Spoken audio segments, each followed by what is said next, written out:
നിങ്ങളുടെ ഇഷ്ട പരമ്പരകൾ എക്സ്ക്ലൂസീവായി സൺ നെക്സ്റ്റ് ആപ്പിലൂടെ തികച്ചും ഫ്രീ ആയി ഇപ്പോഴേ ആപ്പ് ഡൗൺലോഡ് ചെയ്യൂ. ജോലിയിൽ നിന്ന് പിരിഞ്ഞു പോകാനുള്ള നോട്ടീസ് പീരീഡ് 3 മാസമാണ്. റെസിഗ്നേഷൻ ലെറ്റർ മെയിൽ അയച്ചോളൂ. ഇന്ന് മുതൽ കൃത്യം 3-ാം മാസം പിരിഞ്ഞു പോവാം. അയ്യോ, അത് പറ്റില്ല സർ. എനിക്ക് ഇന്ന് തന്നെ പോണം. ഇന്ന് തന്നെ? അതെ സർ, പേഴ്സണലി എനിക്ക് കുറച്ച് പ്രശ്നങ്ങളുണ്ട്. അത് നടക്കില്ല. കമ്പനി ബൈലോ പ്രകാരം സഡൻ ആയിട്ട് റിലീസ് ചെയ്താൽ കുട്ടിക്ക് ആനുകൂല്യങ്ങളൊന്നും തരാൻ പറ്റില്ല. ആന്റി ഇതെന്ത് ഭാവിച്ച? എന്തിനെങ്ങനെ ഉടക്ക പറയുന്നത്? ഇവിടെ രാജിവെപ്പിക്കുന്നത് ആന്റി തന്നെയല്ലേ? ആനുകൂല്യങ്ങൾ കിട്ടിയില്ലെങ്കിലും കുഴപ്പമില്ല മാഡം, എനിക്ക് ഇന്ന് തന്നെ പോയേ പറ്റൂ. ജോത്സനയുടെ ആനുകൂല്യങ്ങൾ കമ്പനി പിടിച്ചു വെക്കുകയില്ല. Thank you sir. മറ്റൊരാള് സെക്രട്ടറിയായി ട്രെയിൻ ചെയ്യുന്നതുവരെ ജോത്സന ജോലിയിൽ തുടരണം. ഇതൊരു റിക്വസ്റ്റ് ആണ്. സോറി സർ, എനിക്ക് ഇന്ന് തന്നെ പോയേ പറ്റൂ.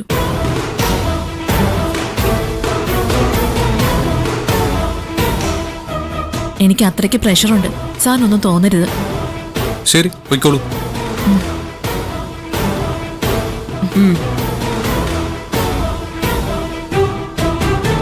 പേഴ്സണൽ സെക്രട്ടറി ഇല്ലാതെ എങ്ങനെ ഗൗതം ഒറ്റയ്ക്ക് മാനേജ് ചെയ്യും?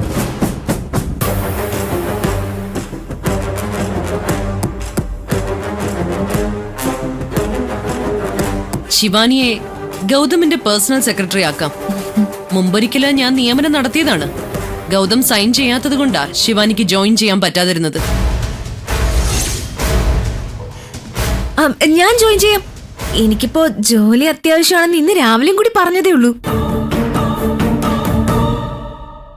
നീ ഉടനെ കല്യാണം കഴിച്ചു പോയില്ലേ, അതുകൊണ്ട് നിന്നെ നിയമിച്ച ശരിയാവില്ല. നിധി വീട്ടില് വെറുതെ ഇരിക്കുക. ഒരു കുഞ്ഞൊക്കെ ഉണ്ടാവുന്നത് വരെ ഈ ജോലി നിധി ചെയ്യട്ടെ. പക്ഷെ ആന്റി, എനിക്കുള്ള അപ്പോയിന്റ്മെന്റ് ലെറ്റർ ഒക്കെ ടൈപ്പ് ചെയ്തോണ്ടിരിക്കുക. ഇനി ഗൗതം ഒന്ന് സൈൻ ചെയ്താൽ മാത്രം മതി. ഗൗതം അത് സൈൻ ചെയ്യണ്ട. അത് ഏട്ടത്തിയാണോ തീരുമാനിക്കുന്നത്? ശിവാനിക്ക് വിദ്യാഭ്യാസമുണ്ട്. ഈ ജോലി ചെയ്യാൻ വേണ്ടൊരു ട്രെയിനിങ് ഞാൻ മുമ്പേ കൊടുത്തിട്ടുണ്ട്. പക്ഷെ ശിവാനി ഡിഗ്രി പാസ്സായത് 2ാമത്തെ ചാൻസില. ഇംഗ്ലീഷ് ആണെങ്കിൽ വളരെ മോശം. മീറ്റിങ്ങിനൊക്കെ പോകുമ്പോഴേ ബബ്ബ അടിക്കും അവള്. പക്ഷേ നിധി M.Com ആണ്. ഇത്തരം ജോലികൾ ചെയ്ത് മുൻപരിചയമുണ്ട്. നിധി വേണ്ട, ശിവാനി മതി. ശിവാനി വേണ്ട, നിധി മതി. എന്തിനാ നിങ്ങൾ രണ്ടുപേരും ഇങ്ങനെ തർക്കിക്കുന്നത്? ഗൗതമിന്റെ തീരുമാനത്തിന് വിടുന്നതല്ലേ നല്ലത്. ആരുമായിട്ടാണ് ഒത്തുപോകാൻ പറ്റുന്നതെന്ന് ഗൗതം തന്നെ തീരുമാനിക്കട്ടെ. എനിക്ക് താല്പര്യം. നീ മിണ്ടാതിരിക്കുക ഗൗതം. നിന്റെ മനസ്സറിയുന്നത് കൊണ്ടാ ഞാൻ ശിവാനിയുടെ പേര് പറഞ്ഞത്.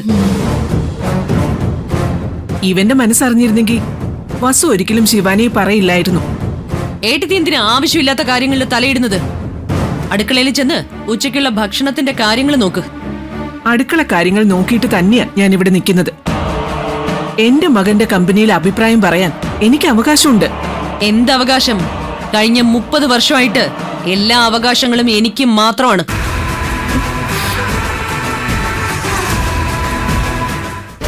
എന്താ, അതങ്ങനെയല്ലേ ഏട്ടത്തി?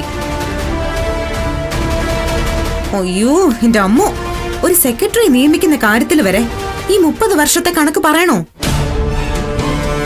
ഈ കാര്യത്തിൽ ഗൗതം തന്നെ ഒരു തീരുമാനം എടുക്കുന്നതാണ് നല്ലത്. വെറുതെ അമ്മയും ആന്റിയും തമ്മിൽ വഴക്കിടാതിരിക്കും. അമ്മ സപ്പോർട്ട് ചെയ്യുന്നത് ശിവാനിയ, പാറു സപ്പോർട്ട് ചെയ്യുന്നത് നിധിയെയും. എനിക്ക് എന്റെ ജോലി നടക്കണമെന്ന് മാത്രമേ ഉള്ളൂ. ഇവര് രണ്ടുപേരിൽ ആര് ജോലിക്ക് വരുന്നെങ്കിലും എനിക്ക് ഒരു വിരോധവുമില്ല. അതുകൊണ്ട് ആര് വേണമെന്ന് നമുക്ക് നറുക്കിട്ട് തീരുമാനിക്കാം. വേണ്ട, എന്റെ ആപ്ലിക്കേഷൻ ഞാൻ പിൻവലിച്ചു.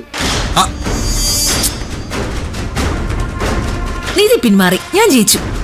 ദൈവം എന്റെ കൂടെയാണെന്ന് പേടിച്ച് നിധി തോൽവി സമ്മതിച്ചു. ആ, നീ അങ്ങനെയാണോ കരുതിയത്? എന്നാലേ ഞാൻ പിന്മാറിയിട്ടില്ല. നറുക്കെടുപ്പ് നടക്കട്ടെ. ഭാഗ്യം ആർക്ക് അനുകൂലാവൂന്ന് നമുക്ക് കാണാം. ഓഹോ, ശരി. നറുക്കെടുപ്പ് നമുക്ക് പൂജാമുറിയുടെ മുന്നിൽ വെച്ച് നടത്താം. അതാ ഐശ്വര്യം. എല്ലാരും വരൂ.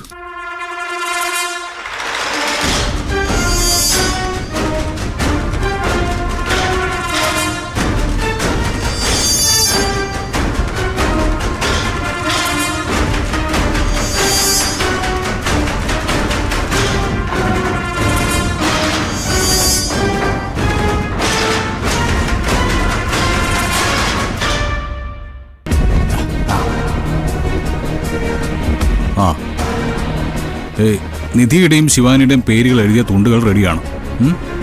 ഇനി ഇത് ഷഫിൾ ചെയ്യണമെങ്കിൽ ഒരു കണ്ടെയ്നർ വേണം. അതാ കണ്ടെയ്നർ റെഡിയാ. ആഹാ, വെരി ഗുഡ്. ആ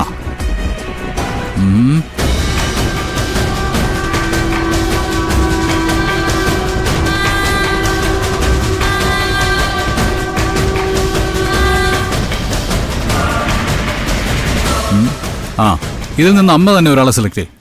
ഏട്ടത്തിയിലെ വലിയ ഭക്ത. ഏട്ടത്തി തന്നെ സെലക്ട് ചെയ്യട്ടെ. ഓക്കെ, പാറ കൊടുത്തേ. ശ്രീ പത്മനാഭ.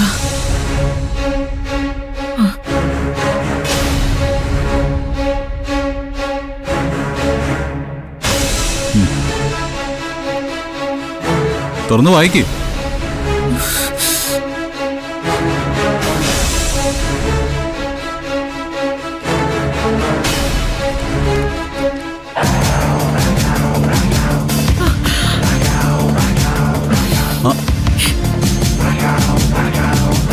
നിധി,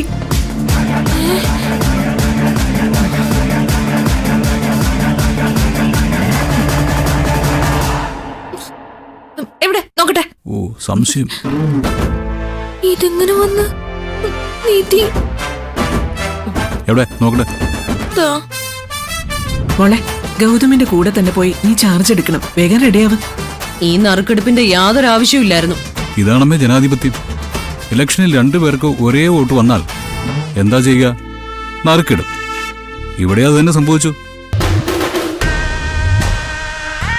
ദൈവം എന്റെ കൂടെ നിൽക്കുമെന്ന് ഉറപ്പുണ്ടായിട്ടും ഞാൻ ഇതിൽ നിന്നും പിന്മാറാൻ തീരുമാനിച്ചതാ.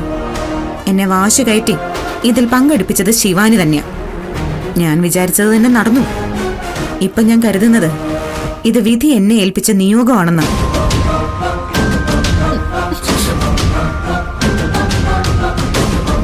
നമ്മുടെ കമ്പനിയിൽ ദൈവം എനിക്കായി എന്തോ ഒരു നിയോഗം കാത്തുവച്ചിട്ടുണ്ട്. അതെന്റെ മനസ്സ് പറയുന്നുണ്ട്. നിയോഗം?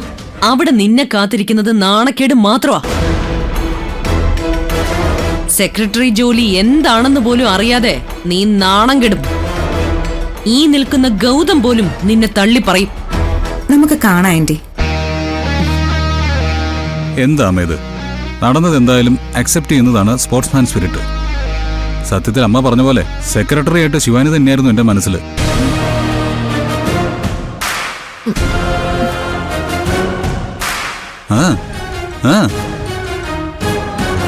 പക്ഷെ എന്താ ചെയ്യ, ഭാഗ്യം തുണച്ചത് നിധിയല്ലേ.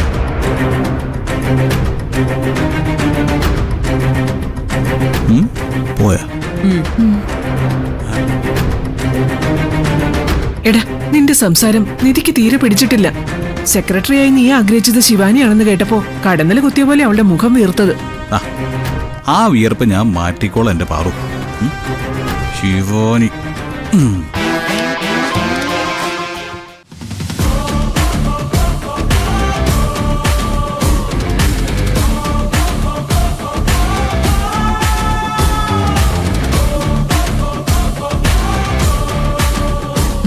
അമ്മ അനുഗ്രഹിക്കണം.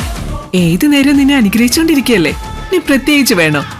എന്നാലും ഒരു ചടങ്ങല്ലേ, അമ്മ ചേച്ചിനെ നീട്ടി അങ്ങ് അനുഗ്രഹിച്ചേക്ക്.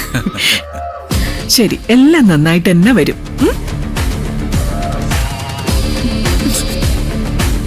പാറു എന്നെ അനുഗ്രഹിക്കണം.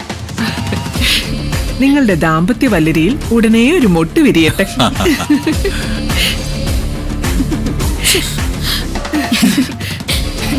ദാമ്പത്യ വല്ലരിയിൽ മൊട്ടുവിരിയിക്കാനാണോ ഇവരെ ഓഫീസിലേക്ക് പറഞ്ഞു വിടുന്നത്?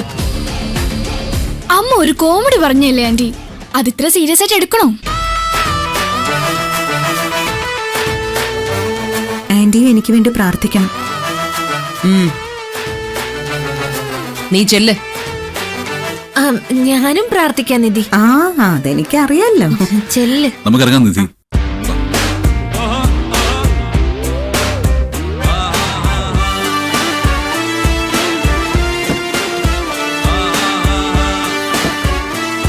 വെളുപ്പങ്കാലത്ത് കണ്ട സ്വപ്നം അച്ചട്ടായിട്ട് ഫലിക്കും. പക്ഷെ പകൽക്കിനാവ് അങ്ങനെയല്ല. ഫലിച്ചാലും അതിന്റെ ആളെന്ന് മാറിപ്പോവും.